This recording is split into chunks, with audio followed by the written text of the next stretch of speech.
Olá, doutor. Eu falei o nome no começo. Será que eu falei certo? Márcio Alberto Steinbruch. Steinbruch, perfeito. Steinbruch. Prazer em recebê-lo de novo. Para mim é sempre uma honra. Como vai? Volte mais vezes, então. É só convidar. Sim. Vamos falar sobre trombose. Vamos lá. O que é trombose? Bom, em poucas palavras, Em poucas palavras. Isso. A trombose, na verdade, é quando ocorre o entupimento de uma veia, né? O sangue, ele anda por dentro dos vasos sanguíneos, né? E quando ele coagula, ele acaba entupindo esse vaso. Então, eu gosto de fazer uma analogia com leite. Boa. Então, na verdade, o coágulo de sangue, né? Como até mostra aqui na imagem, ele forma uma coalhada. E essa coalhada fecha o vaso e, por conta disso, ocorrem todos os sintomas e sinais de uma trombose, inchaço, dor, fora outras complicações que a gente vai abordar ao longo do Trombose programa. é sempre nas pernas, doutor? Não, não. Trombose é um termo genérico. Ela pode ocorrer tanto em artérias como em veias. É que o foco nosso hoje é a trombose venosa profunda. Perfeito. Mas ela pode ocorrer numa artéria e pode dar um infarto de miocárdio, pode dar um acidente vascular cerebral e assim por diante. Perfeito. Vamos ver então os fatores de risco Vamos para lá. trombose. Sim, quando se fala em fatores de risco, não se pode deixar de lado o primeiro fator principal, que são as varizes, né? Varizes, todo mundo imagina que sejam aquelas pernas cheias de bolinhas, de veias saltadas, e não é nada disso. As varizes, elas podem estar escondidas, por isso é muito importante sempre fazer um check-up Pode estar vascular. escondido? Pode. Elas podem estar abaixo da pele, como elas nem sempre dão sintomas, elas podem causar problemas, entre elas a própria trombose, porque o sangue não consegue circular dentro dela. Viagens longas, isso inclusive foi um assunto que nós abordamos em um outro programa, justamente por ficar muito tempo parado, principalmente em avião, né, naquela posição bem contida e sem conseguir mexer muito os pés, o bombeamento do sangue se torna insatisfatório. Isso pode fazer com que o sangue coagule dentro do vaso sanguíneo. Não só a posição, mas também a desidratação dentro do avião e outros aspectos mais. O anticoncepcional também é muito importante citar, porque os hormônios femininos, eles são hormônios vasodilatadores, portanto, eles pioram os problemas de varizes e, mais do que isso, eles mexem com a coagulação sanguínea. Então, isso pode proporcionar o aparecimento de trombose. Haja vista que uma pessoa que teve trombose não deverá jamais tomar pílula anticoncepcional. Olha. Obesidade, a obesidade é causa de muitos males, infelizmente, né? É a doença do momento, né? O repouso pós-operatório também, né? Existem cirurgias muito invasivas, cirurgias grandes, principalmente em indivíduos mais idosos. A gente classifica depois dos 60, mas hoje chamar alguém de 60 de idoso é até uma ofensa, né? Mas o que acontece? Como o sangue ele tem que circular, ele tem que ser bombeado das pernas para cima, às vezes por um repouso prolongado, esse sangue acaba ficando parado. E isso pode propiciar uma trombose, né? O cigarro, o tabagismo em geral, que nunca faz bem. Nunca faz bem, mas o cigarro também tem substâncias que mexem com a coagulação sanguínea. E isso pode fazer com que o sangue coagule dentro dos vasos. A gravidez e o pós-parto. A gravidez, aí já tem vários fatores, entre eles a proeminência do abdômen comprimindo as veias internas, isso aumenta a pressão dentro dos vasos sanguíneos das pernas. Com isso dificulta o retorno venoso, pode propiciar uma trombose. Se a grávida ainda tiver varizes, pior ainda. Tá. E fora isso, ocorrem alterações hormonais durante a gravidez que podem piorar isso daqui. As neoplasias, né, ou câncer, muitos tumores acabam liberando substâncias, né? Eles formam como se fossem glândulas, eles podem produzir substâncias que mexem também com a coagulação sanguínea. E isso pode levar à formação de trombose. Tanto é que indivíduos rígidos, que de repente do nada apresentam uma trombose, é importantíssimo que se pesquise a presença de algum tumor. Olha só, doutor. Sim. Predisposição genética, o próprio nome já diz. E a insuficiência cardíaca e ou respiratória, na verdade, elas teriam que estar associadas. A insuficiência cardíaca também é uma insuficiência da bomba. Sim. Então, não é o cano que não está transportando o sangue, é a bomba que não está bombeando. A bomba do coração que está fraca. Exatamente, ela está fraca e com isso também ocorre uma parada do sangue dentro dos vasos, podendo coagular. Perfeito. Isso, sinais de alerta. Fique atento ou atenta se houver dor nas pernas.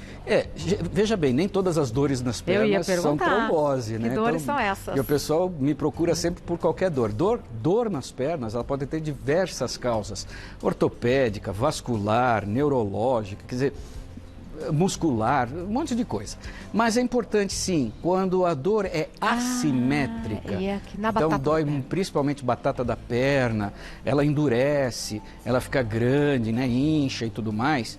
É importante, sim, que procure um atendimento de preferência de urgência, então procurar um pronto-socorro. De urgência? De urgência, porque se realmente for trombose, é que ele tem que iniciar um tratamento imediato. Tá.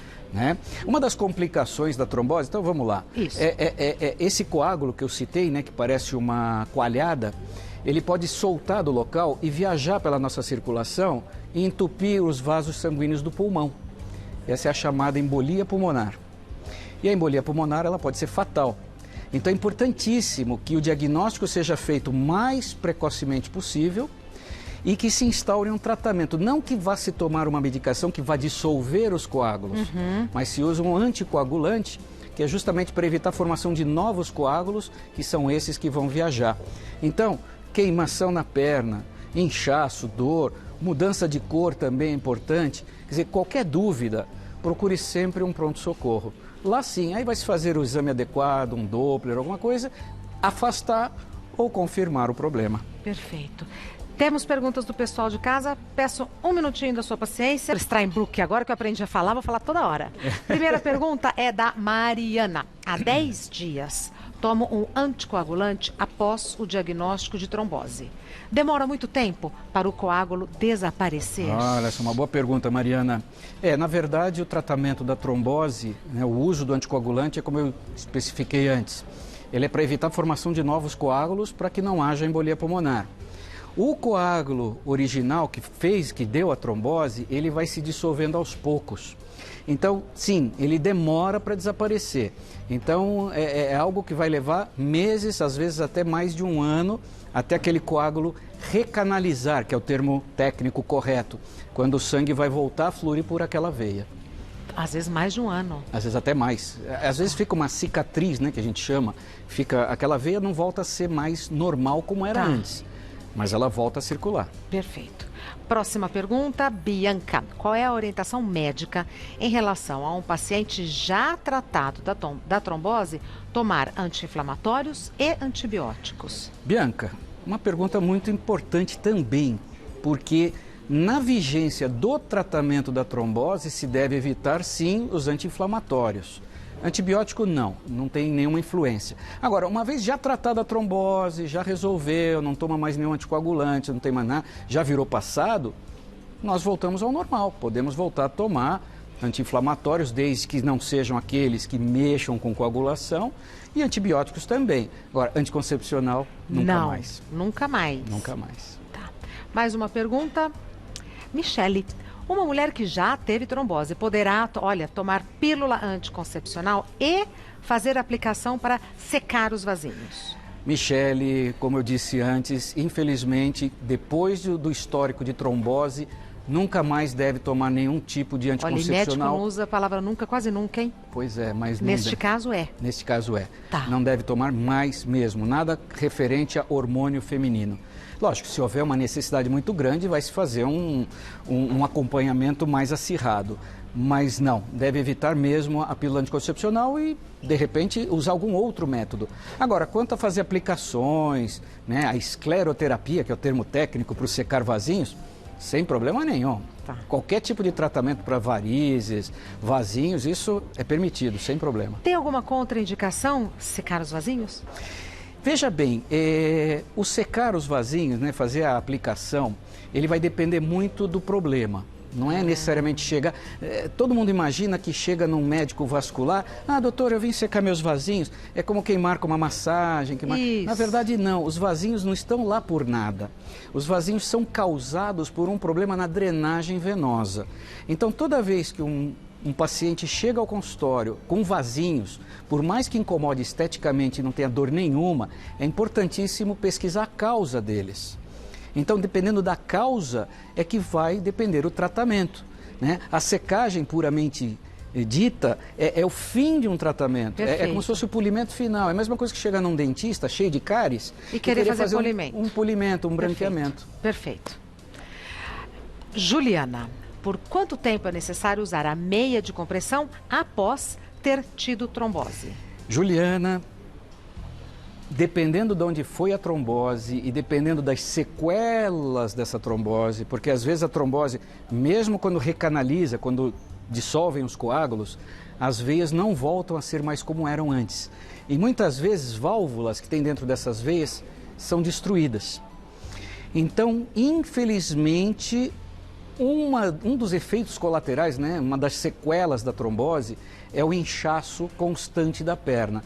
Então eu diria que usar meias de compressão, dependendo de onde foi a trombose, poderá ser também para o resto da vida.